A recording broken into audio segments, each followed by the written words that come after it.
Welcome to the Slop Farm. Enjoy the video. You're ready to turn off your iPhone now. Start with quick checks.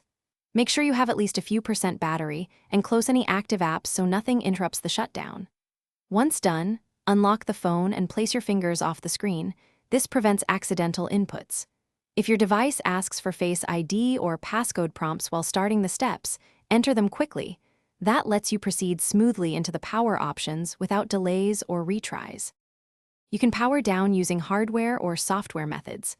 Press and hold the side button together with either volume button until the power slider appears. This is fastest.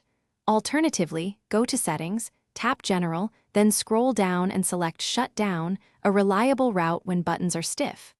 After the slider shows, swipe it to the right firmly until the screen goes black.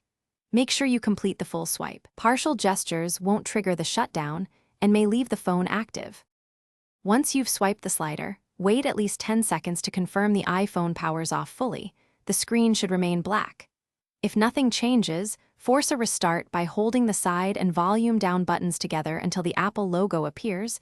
Use this only when the device is unresponsive.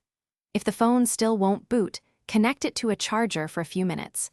Low battery can prevent startup. Make sure to charge briefly, then try the normal power on sequence again. Thanks for watching. Consider subscribing if we helped you today.